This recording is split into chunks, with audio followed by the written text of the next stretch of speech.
राज्यामध्ये 12वीच्या परीक्षेदरम्यान सामूहिक कॉपी व इतर गैरप्रकार प्रकरणांची राज्यामध्ये सुमारे 1469 सामूहिक कॉपीची प्रकरणे निदर्शनास आली असून त्यापैकी सर्वाधिक 650 प्रकरणे अमरावती विभागात तर 501 प्रकरण छत्रपती संभाजीनगर विभागात आढळली आहेत।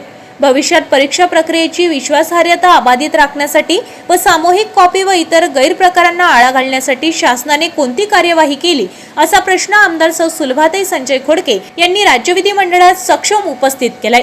यावर उत्तर देताना राज्याचे शालेय मंत्री दादाजी भुसे यांनी 12वीच्या परीक्षेदरम्यान विविध परीक्षा केंद्रावर घडलेल्या गैरप्रकाराप्रकरणी एकूण 15 जणांवर फौजदारी गुन्हे दाखल करण्याचे आदेश दिले।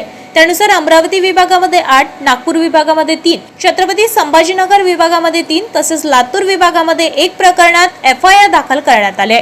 आमदार सौ सुलभाताई संजय खोडके यांनी राज्य विधिमंडळाला अवगत केले की महाराष्ट्र राज्य माध्यमिक व उच्च माध्यमिक शिक्षण मंडळाच्या इयत्ता 10वी व इयत्ता 12वीच्या बोर्ड परीक्षा कॉपीमुक्त व निकोप वातावरणात होण्यासाठी प्रभावी कार्यवाही व उपाययोजना करणे आवश्यक आहे। मात्र दरवर्षी या परीक्षेदरम्यान गैरप्रकार घडत असल्याचे समोर येत आहे। मंडळामार्फत कॉपीमुक्त अभियान राबविण्यात येत असताना तसेच बहुतांश परीक्षा केंद्रामध्ये CCTV कॅमेरे बसवण्यात आलेले असतानाही मोठ्या प्रमाणावर गैरप्रकार घडत आहेत।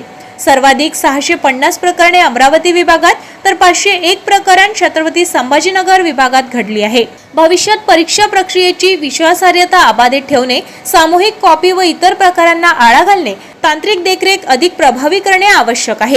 यामुळे राज्यामध्ये सुमारे 1469 सामूहिक कॉपींची गैरप्रकारांमध्ये संबंधित परीक्षा केंद्रावरील अधिकारी व कर्मचाऱ्यांविरुद्ध कार्यवाही करणार का असा प्रश्न आमदार सौ सुलभाताई संजय खोडके यांनी पावसाळी अधिवेशनाच्या निमित्ताने राज्य विधिमंडळासमक्ष उपस्थित केलाय।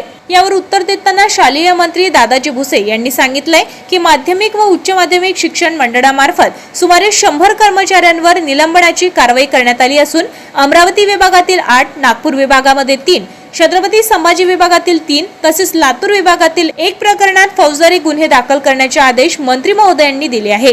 तसेच राज्यातील 10वी आणि 12वीच्या परीक्षा कॉपीमुक्त व निकोप वातावरणात पार पडण्यासाठी व बोर्ड परीक्षांचे आयोजन गुणवत्तापूर्वक व सुरक्षित वातावरणात होण्यासाठी जिल्हास्तरीय नियंत्रण व समन्वय समितीची पुनर्रचना करून दक्षता समितीची जबाबदारी व कार्य निश्चित करण्याचे आदेश मंत्री महोदयांनी यावेळी दिले। आपल्या शहरातील ताज्या घडामोडी व बातम्या बघण्यासाठी नंबर 1 न्यूज चॅनल अमरावतीला सबस्क्राइब करा, लाईक करा आणि शेअर करा। संपर्क करा संपादक नितीन पाटील मुळे। संपर्क क्रमांक 9921589663।